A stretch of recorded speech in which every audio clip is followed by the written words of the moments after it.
लोग जो लोकतंत्र की बात करते हैं तो मैं याद दिला देना चाहता हूं, कांग्रेस पार्टी के पहले प्रधानमंत्री श्री जवाहरलाल नेहरू 0 वोट पाकर प्रधानमंत्री बने थे।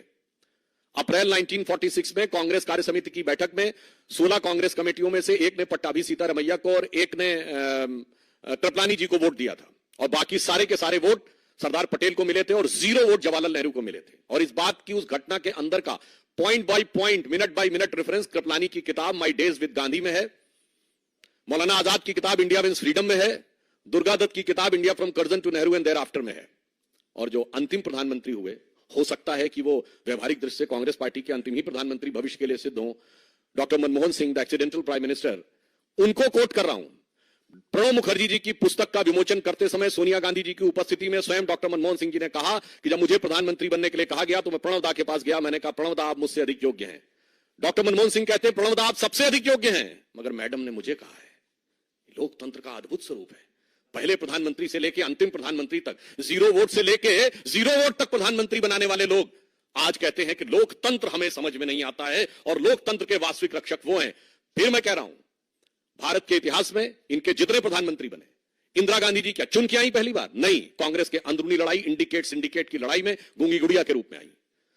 स्वर्गीय राजीव गांधी जी क्या चुन के आए? नहीं, इंदिरा जी की दुखद हत्या से उपजी परिस्थितियों के कारण बनाए गए। श्री पीवी नरसिम्हा राव कैसे बने सबको पता है, और डॉक्टर मनमोहन सिंह सबको पता है। तो भारत के राजनीतिक इतिहास में लोकतांत्रिक ढंग से अगर किसी पार्टी के 2 ही प्रधानमंत्री चुन के आए, जो जनता के सामने हमने रखा यह प्रधानमंत्री होना चाहिए, और जनता ने चुन के कहा यही प्रधानमंत्री होना चाहिए, एक श्री अटल बिहारी वाजपेयी और एक श्री नरेंद्र मोदी। क्या बात करते हैं। और जहां तक लोकतंत्र की रक्षा की बात है, तो जवाहरलाल नेहरू जी ने मजरूर सुल्तानपुरी को 2 साल इसलिए जेल में रखा था कि उन्होंने आर्टिकल लिख दिया था कि नेहरू जी की स्टाइल ऑफ फंक्शनिंग में हिटलर की झलक नजर आती है। और आज हिटलर की मौत कितने क्या क्या बोला जाए, कब्र खुदेगी, कुत्ते की मौत जैसे शब्द बोलकर जलवाए जलाल से जलवा अफरोज हो रहे हैं और कह रहे हैं लोकतंत्र नहीं है। फिर आप देखिए, और इतना ही नहीं, मौलाना आजाद ने अपनी किताब इंडिया मीन्स फ्रीडम में लिखा है कि नेहरू जी को किसी दूसरे की तारीफ बर्दाश्त नहीं थी अपने सामने। ये वो 40 पेज हैं जो उन्होंने कहा था कि उनकी मृत्यु के 30 साल बाद प्रकाशित किए जाएं, जो 1988 में प्रकाशित हुए थे। आइए साहब, राजीव गांधी जी के जमाने में एक अखबार उनके खिलाफ लिख रहा था तो उसके ऊपर इनकम टैक्स का छापा और बिजली काट दी गई थी। और आज की युवा पीढ़ी को याद रखना चाहिए, राजीव गांधी जी के जमाने में एक पोस्ट एंड टेलीग्राफ एक्ट आया था, जिसमें सरकार को यह अधिकार दिया गया था कि वो जिसकी चाहे चिट्ठी खोलकर पढ़ सकती है और आपत्तिजनक बात लिखे तो कार्रवाई भी हो सकती है। जैसे आप कल्पना करिए कि सरकार आज आपके सारे कम्युनिकेशन पढ़े और पढ़कर केवल उसी के आधार पर कार्रवाई कर सके। वो तो ज्ञानी जैल सिंह जी ने उसे पास नहीं होने दिया था। पीवी नरसिम्हा राव, अभी मैं इंदिरा जी की बात नहीं कर रहा हूं, पीवी नरसिम्हा राव, भारत की एकमात्र सरकार जो पैसा लेकर अपने को विश्वास मत प्राप्त किया, यह कोर्ट में साबित हुआ। 1994 झारखंड मुक्ति मोर्चा रिश्वत कांड, झारखंड मुक्ति मोर्चा के 3 सांसदों ने पैसे लिए 1-1 करोड़ और बैंक अकाउंट्स में बरामद हो गए वो पैसे। वैसे आज भी बरामद हो रहे हैं, वो थोड़े से बरामद हुए हैं, अभी तो 36 लाख बरामद हुए हैं, 2 ठो BMW बरामद हुई हैं। पर सोचिए कि इनकी फितरत तो कितनी पुरानी है कांग्रेस साथ गठबंधन। एकमात्र प्रधानमंत्री जो उसके बाद भ्रष्टाचार के आरोपों में अदालत की चौखट पर खड़े हुए।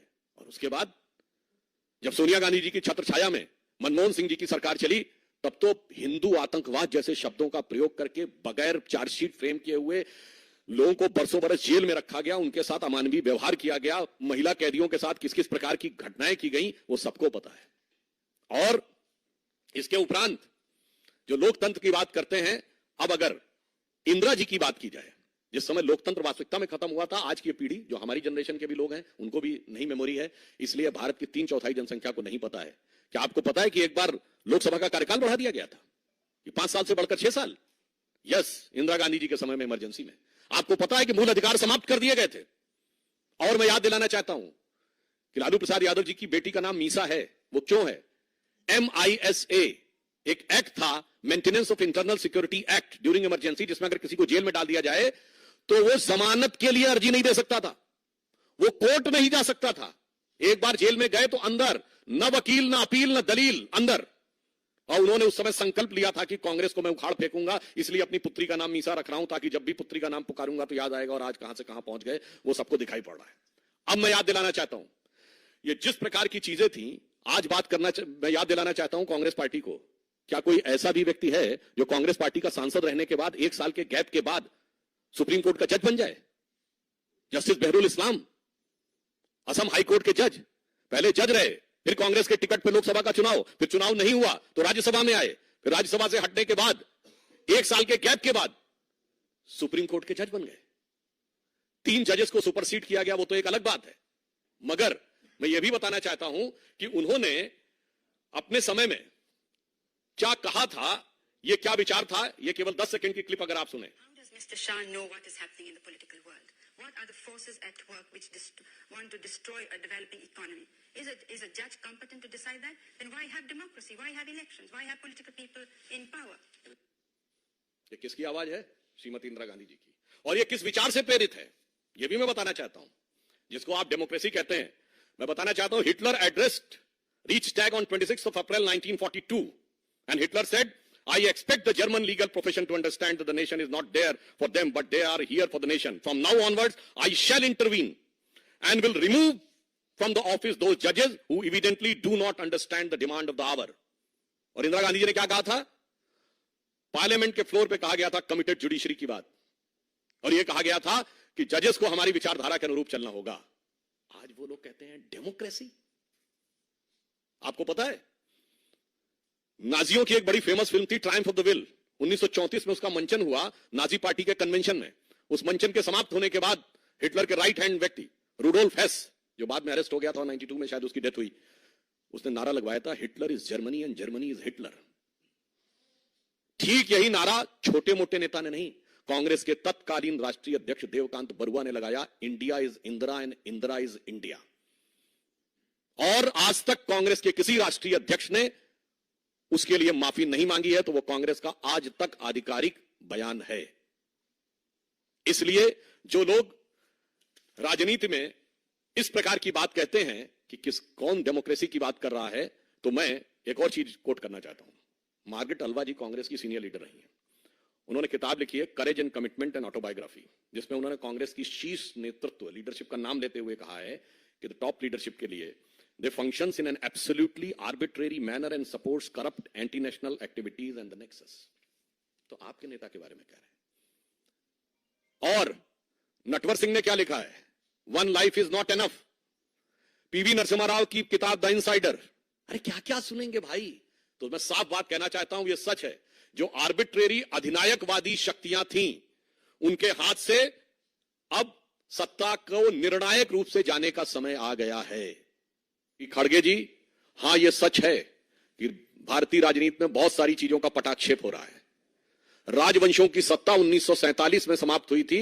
अब लोकतंत्र का आवरण ओढ़े हुए जो लोकतांत्रिक राजवंश हैं, उनकी सत्ता को चुनौती मिल रही है, और उनको लग रहा है कि आने वाले चुनावों के बाद उनका भविष्य क्या होगा।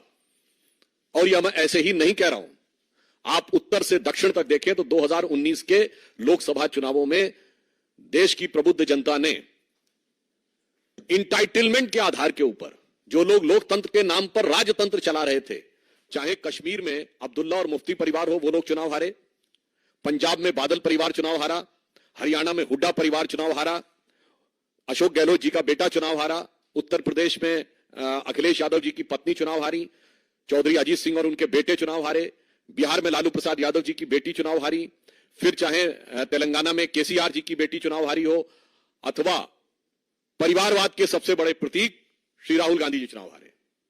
तो खड़गे जी, यह सत्य है। जो आपको डर लग रहा है कि इसके बाद ये लोकतांत्रिक राजवंशों के लिए चुनाव का भ्रम जनता के सामने रखकर राजनीति करना संभव नहीं हो पाएगा, क्योंकि अब भारत में वास्तविक लोक सत्ता का प्रादुर्भाव हो गया है।